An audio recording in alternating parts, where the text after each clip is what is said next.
დევიძე. კი ბატონო, ჩვენ ვილაპარაკებთ პროტესტზე და ამ პროტესტში ასევე ხელისუფლების სურვილზე როგორმე პროტესტი დასასრულისკენ, შემცირებისკენ წავიდეს. ალბათ აქედან ამ დასკვნაზე შეიძლება საუბარი მათი ჯარიმების პოლიტიკით. გითხარით თქვენ ამ მხრივ რა ვითარება გაქვთ ისაკო?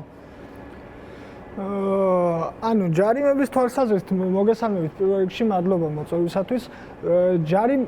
ჯარიმების თვალსაზრისით აი უკვე რაღაც ერთი კვირის შუალედში მოასწრეს ივაშკაცეს და ორი ჯარიმა დამიწერეს. ერთი 3500 ლარი, მეორე 5000 ლარი, ჯამში 8500 ლარამდე ადის. მაგრამ აქ მნიშვნელოვანი უფრო ჩვენი მხრიდან მგონია არა ჯარიმაზე, არამედ ჩვენ რა ღონისძიებას, ან ჩვენ როგორ ვიქცევით მათი ჯარიმების საპასუხოდ. და მე მგონია, რომ აქ მნიშვნელოვანია აი საერთო შეთანხმება მიიღწეს. ვიხდით ამ ჯარიმებს ყველანი, თუ არ ვიხდით და პასუხობთ მათ ზეწოლას, პასუხობთ ჩვენი ბრძოლით. და რა თქმა უნდა, თუ კი ხედვა გვაქვს, რომ გვინდა რომ მალე გავაჩეროთ, შევცვალოთ სისტემა, შევცვალოთ რეჟიმი, მგონია რომ მაქსიმალური არათანამშრომლობა არის მნიშვნელოვანი, მაქსიმალური დაუმორჩილებლობა და ამის გადახდის ნაწილში.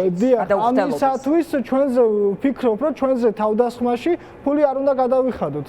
და შესაბამისად რაღაც საერთო შეთანხმება უნდა მიიღწეს ამ საკითხთან დაკავშირებით, რომ ის თანხა რაც ფონდებიდან შეიძლება მოხმარდეს ჯარიმას, მოდი გადავდოთ და მოვახმაროთ ჩვენ სახელზე თუ კი არის ქონება ან რაიმე საკუთრება, ამ საკუთრების ოჯახის წევრზე ან მეგობარზე, სანდო ადამიანზე გადაფორმებას და დანარჩენი დაზოგილი საერთო თანხა გამოვიყენოთ პროტესტის რაღაც წინააღმდეგ გაზრდისათვის, რაღაც მათ შორის იქნება ეს მეტი საინფორმაციო კამპანიები. ამაზე გაქვთ ერთმანეთში ლაპარაკი, გადავიხადოთ თუ არ გადავიხადოთ, როგორი მიდგომა უნდა იყოს. მოდი ნიკას ვკითხავ, თქვენ რას ფიქრობთ ამაზე? თქვენ როგორ ხართ ჯარიმების ნაწილში წარმოდგენილი? მოგესალმებით, მივესალმებით თქვენს მაყურებელს. ჯარიმების ნაწილში, ხო, მეც დაჯარიმებული ვარ 15000 მაგ ყადაღა და პლუს მათ შორის ამ აქციებთან დაკავშირებითაც დამედეკეს, რომ თითქოს 5000 ლარიან საქმესთან დაკავშირებით იწყებოდა წარმოება. თუმცა ცოტა უხერხულია ამაზე საუბარი, როცა 59 პოლიტიკური პატიმარი ყავს სისხლის სამართლით დაკავებული და თავისუფლება აქვს შეზღუდული, მაგრამ ჩვენ მაინც უნდა ვეცადოთ და ამ ვითარებიდან გამოსავალი უნდა ვეძებოთ. ხო, ამისთვისაა მნიშვნელოვანი საუბარი ამ თემაზე. პირველი რაზეც შეიძლება ვილაპარაკოთ არის ის, რომ სისტემა ნებისმიერ ვითარებაში, ნებისმიერ სახელმწიფოში და ეს არის დაახლოებით რუსეთის 2012-2013 წლების პერიოდი, როდესაც ფინანსური მარწუხების მოჭერით დაიწყო იქაც ეგრეთ წოდებული ბალოტნოეს აქციების შევიწროება და ჩახშობა. ამ ვითარებაში რეალურად ჩვენ მაშინ აღმოჩნდებით ხოლმე, როდესაც სისტემას რეალურად აწუხებს ის პროტესტი, რომელიც რუსთაველის გამზირზე და არა მარტო მიმდინარეობს. ამ შემთხვევაში ამ კანონების გამკაცრება უკვე მეოთხედ რაც ხელისუფლებაში მოვიდნენ, ადმინისტრაციულ სამართალდამცავთა კოდექსის მაგალითად საბჭოთა კავშირში, რომელიც არის მიღებული, არ მოხდებოდა. ანუ ფაქტია ეს პროტესტი აწუხებ, თუმცა აქ მნიშვნელოვანი არის გამოსავლის ძიება. გამოსავალი შეიძლება იყოს ჩემი აზრით ორი მიმართულებით. პირველი არის ერთი სრული დაუმორჩილებლობა და უარის თქმა ჯარიმების გადახდასთან დაკავშირებით, თორემ ამას ახლავს იგივე მეთოდით, რაზეც ისაკო საუბრობდა, კი, ოღონდ ამას ახლავს თავისი უხერხულობები, ვისაც მაგალითად საბანკო ვალდებულებები აქვს და შეიძლება ხელფასი ერიცხება საბანკო ბარათზე და ამის გამო შეიძლება ოჯახში შეექმნას პრობლემები მაგალითად, თუმცა აქედანაც არსებობს გამოსავალი, ეს არის მაგალითისთვის Facebook-ზე არაერთხელ დაიწერა უკვე და მიდის ამაზე აქტიური მსჯელობა, კრიპტოვალუტაზე გადასვლა, ამ ყველაფრის რაღაც გადაკონვერტირება და უკვე ინტერნეტ ხო, ინტერნეტ სივრცეში ამ ყველაფრის გაატანა და მესამე არის ფონდების როლი და ამ ფონდებთან ერთად გასაჩივრების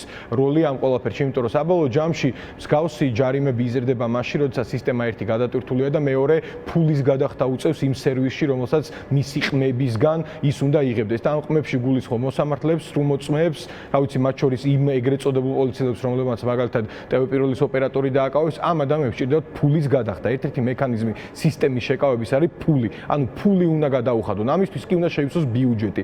ამ ბიუჯეტის შევსებისთვის საჭიროა დაკავებული ბიუჯეტის შევსების გზა უფრო თუ პროტესტზე წასვლის დროს იმაზე დაფიქრების გიღის თუ არა მათ შორის ეს ორივე, იმიტომ რომ ჩვენ ნახეთ ქართული საზოგადოების მზაობა, შეგახსენებთ რომ ერთი დღით ადრე თბილისი მოლი გამოაცხადეს სტრატეგიულ ობიექტად და იქ 3 წლით, ხო, ადამიანები მივედით, მეორე დღეს ვიცოდით რომ 3 წლით შეიძლებოდა პატიმრობაში გავხდეთ, მაინც მივედით. ანუ ეს მზაობა გამოჩნდა რომ ადამიანებს არ ეშინიათ პატიმრობაში წასვლა. გასulis, ხო, სისხლისამართლებრივი წესით. ამიტომ ამ სერვისსაც ფულის გადახდა ჭირდება ზოგადად ყველა სერვისს. ამიტომ ამ შემთხვევაში უნდა გაიჭედოს სისტემა, ეს არის მასობრივი გასაჩივრებები აბსოლუტურად ყველა ჯარიმის, იმიტომ რიგ შემთხვევებში გასაჩივრება ხსნის ვალდებულებას გადავიხადოთ ეს ჯარიმები მანამ სანამ საქმე წარმოებაშია. მეორე მოსამართლეები უბრალოდ შესვენებაზე გასვლასაც კი ვერ ასწრებენ, რაც მათ შორის არის, რა ვიცი, მორალურ წნეხთან ერთად ფიზიკური გამოფიტვა ამ ადამიანების და გადატვირთულობა და ეს არის ჩვენება მათ შორის საერთაშორისო დონეზე იმის, რომ ჩვენ შეიძლება ამ გზით დაუახლოვდეთ კიდევ უფრო მეტად სანქციებს, იმიტომ რომ ზოგადად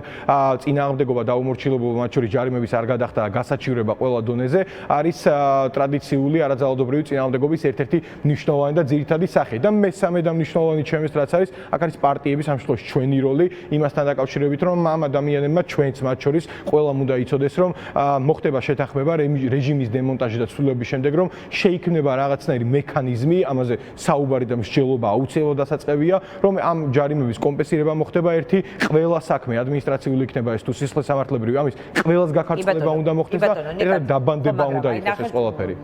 სხვადასხვა მექანიზმებს კი სთავაზობთ, მაგრამ ადამიანი, რომელიც დასაქმებულია, მუშაობს, სახლი აქვს, მანქანა აქვს, ეს პროტესტი იმითაც გამოირჩევა, რომ რაღაც საშუალო ფენის ჩანასახი, რომელიც არის, ისიც დგას პირველ რიგში ისინი ამ პროტესტზე, ხელფასი ერიცხება, ვთქვათ, ქონება გარკვეული და ამ ჯარიმა მას პრობლემას უქმნის ბუნებრივია, ამიტომ მარტო არ გადახდა, არ ვიცი, აი საბანკო ვალდებულებაზე და ხელფასთან დაკავშირებით რა შეიძლება ითქვას, აი მე წავაწყდი ზუსტად მაგ პრობლემას.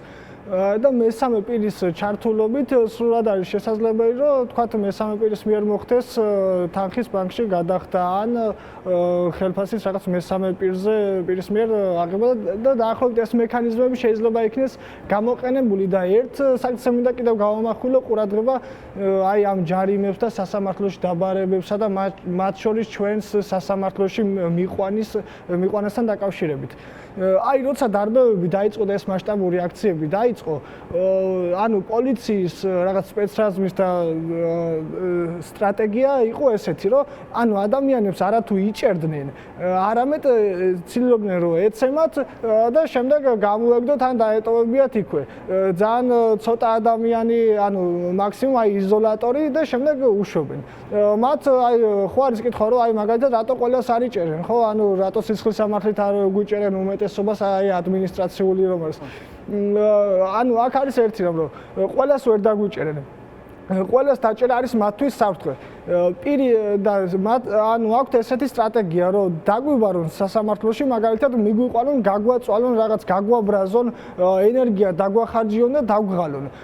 და ეს ბრძოლა გადაიყვანონ თითქოს რაღაც აი სასამართლო დარბაზებში ფულის ჯარიმის გადახდაში აი ამ ტიპის რუტინაში დიახ, რუტინაში და მათ შორის აი ეს ხო ოჯახის წევრებზეც გადადის, ანუ გარემოცვაზეც გადადის, ძალიან დამღლელი პროცესია. და ეს არის ერთგვარი სტრატეგია ანუ პროტესტის მონაწილეების გამოფიტვის რა და აი ზუსტად ეს არ უნდა მოხდეს რომ რაღაც აი გამძლეობის ბრძოლაში არ უნდა აი ამ ბრძოლაში არ უნდა შევყვეთ ჩვენ რაღაცა აი ის რაღაც კადრ აი მე რო დამაკავეს მაგალითად განყოფილებაში საუბარი იყო კიდევ იმაზე რომ აი ვინ არის მაგალითად ის კეპიანი ტიპი რაღაც ვინ არის ორგანიზატორი რაღაც და თან თითქოს ამის ფარულად ჩაწერა სახე ცდილობენ რა დიახ და აი მგონია რომ აი ის აბსურდული რაღაც ჯგუფური ძალადობის საქმე რასთან დაკავშირებითაც ჩხრეკა ჩატარდა რა მგონია რომ ეს ყველაფერი ანუ არის ხელისუფლების მცდელობა რომ რაღაც ალტერნატიული სურათი შექმნას რომელშიც გადაიყვანს ხალხს რომლითაც დაღლის და ამ პროტესტს ამ ხალხის მასობრივ შეკრებას აქცევს რაღაც გამძლეობის ბრძოლად და აი რავი შორმანძილზე სირბილის გამოცდილება სპორტიდან გამომდინარე ვისაც აქვს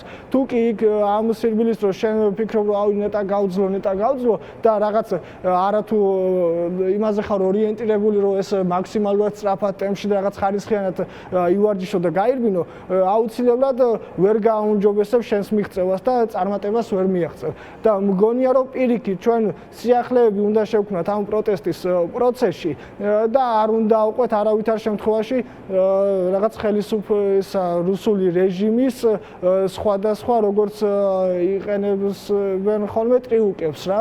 კი ბატონო, ნიკას მინდა ვკითხო, გამძლეობის დაპირისპირებაც არის პრინციპში. როგორ ფიქრობ, როგორ უყურებ ახლა პროტესტს იმ ფორმით, იმ მასშტაბში, რომელშიც არის და ბევრი საუბრობს რაღაცნაირი გადახალისებაზე, ფორმების შეცვლაზე. მე მგონია რომ არასწორ ადამიანებს დაუპირისპირდნენ და მათთვის ყველაზე არასწორ დროს.